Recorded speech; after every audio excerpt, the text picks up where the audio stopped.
Esselamu alaikum. Moje ime je Zehra Adilović. Znam da je malo neugodno kako se zove ovaj snimak ovako, ali nema veze. Znači ovako.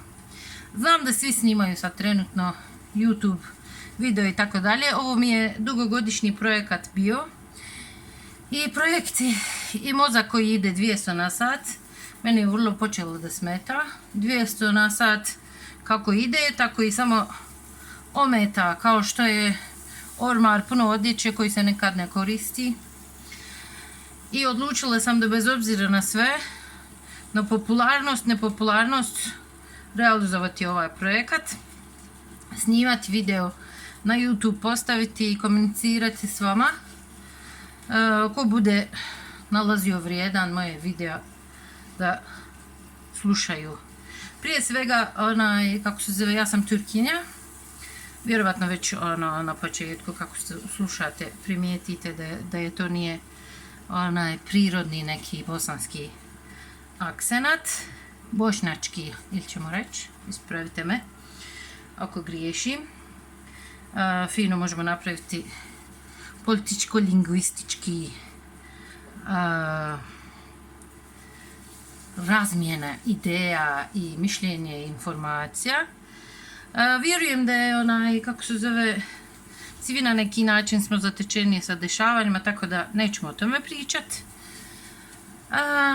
Ja baš i ne volim kuhinske poslove. Volim se baviti s mesom, od njega napraviti svašta nešto, ali dok radim kuhinske poslove uglavnom moram još nešto da radim.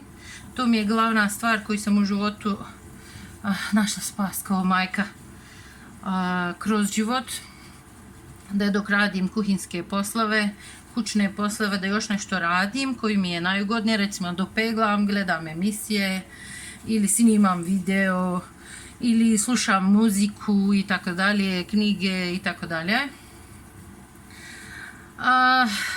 Prije svega nevažno šta sam studirala, kakva sam stvarno bavila, uglavnom pokušavam aktivno da učim kroz život, zato što život mi je pokazivala da je u ovom siber vremenu nema statka, kao treba otići naprijed. I moguće da nalazite kako se zove, puno ljudi koji izlaze sad trenutno na etar sa raznim videoma, da je oni malo više glume. Ali vjerujte me, kad kameru nađete bilo gdje aktivno da radi, odmah ćete doživjeti na taj način da morate glumiti. To je, kako se zove, uzročno-posljedične veze. Vrlo jasno. Tako da vjerovatno i ja malo više glumim. Ljudi koji me poznaju inače na živo reći će o tome svoje mišljenje. Sem toga, jedan od razloga zbog čega sam razmišljala sve vrijeme o YouTube-u da pričam, imam puno YouTubera koji pričaju o gradovima, o zemljama, o ljudima gdje žive, a ne pričaju na njihovom jeziku. Recimo imamo YouTubera Amerikanku koji živi u Turskoj, a ne priča na turskom, a vrlo često komentariše Turke, što meni ne smeta.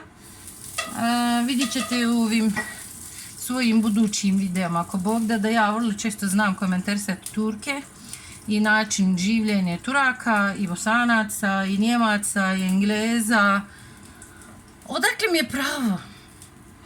Pravo mi je što živim, što sam čovjek, što imam to mi daje pravo da komentarišem. I vama isto tako daje to priliku. I kad god ja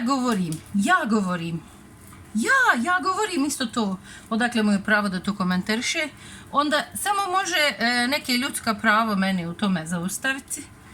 Kako? Znači, pravo nekoga da bira svoju vjeru je njegovo pravo.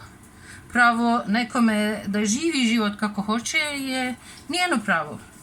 I tako da trebam po tome biti u smislu moram poštovati ih, ali jedan narod kao kolektiv kad nešto radi, imam pravo da to komentarišem. Zašto? Pod broj 1 sam ja kao ličnost dio jednog kolektiva. Znači, neki me doživljavaju da sam ja Turkinja, neki mi doživljavaju da sam Bosanka, neki mi doživljavaju da nisam ništa, što mi odgovara isto. I tako ću komentarisati i te stvari i najvažniji stvar. Pokušat ću da, ako Bog da komentarišem Turke na turskom jeziku, Bosance na bosanskom jeziku, pošto najviše njih poznajem, najbliži se sebi osjećam. Arape neću da komentarišem, vrlo malo dodira imam, bez obzira da imam arapski krvi u sebi. Slobodno mogu reći da dijelimično sebi osjećam arapkinjom. Ali ne bih se usudila toliko komentarisati zato što ih ne poznajem dovoljno, nisam živjela. Hajmo reći da sam ja imala koji godinu staže u arapskim zemaljama raznim, onda bi imala stvarno, sebi bi dala to pravo, ali vjerujte me, slobodno ću komentarisati Turke, Bosance, Bosance na bosanskom jeziku, Turke na turskom jeziku, razliku od nekih youtubera koji na tuđem jeziku možda bilo šta reći. Sad mogu ja ovdje o Turcima bilo šta reći. Koji rijetki Turčin će znati šta sam ja govorila. Ali hajmo da vidimo kako će to izgledati. Komentari će biti pozitivni i negativni o životnim stvarima koje ja razmišljam. Znači kad sjednem sa svojim djecom da ručam i razgovaram o životnim dešavanjima, o tome svemu što ću govoriti, govorit ću i ovdje. Kažem vam, kako se zove, vlog ili video napravljeno je prvobitno zbog mog psihičkog stajanja, zato što je moja psiha me pritiska zašto nisi ništa radila, zašto nisi nijedan projekat realizovala, pošto ona ide 200 na sat, ja ne mogu ni 40 na sat, eto. Ovo je taj prvi projekat koji realizujem, ako Bog da. Ako vam se bude sviđalo, ako budete mene slušali, tu sam. Uz vas sam, što god komentarište, ja sam raspoložena za priču, kao što vidite. Raspoložena sam za priču da pričam. Pozitivno, negativno stanje, sve, o svemu ćemo pričati. Tu sam, trenutno kuham i snimam video. Otprilike tako će biti moji video, uglavnom nekad ću pokazati što kuham, trenutno neću. Ne vjerujem da je bosanski osjećaj za kuhanje neće odgovarati, ovo nešto, ždermuć.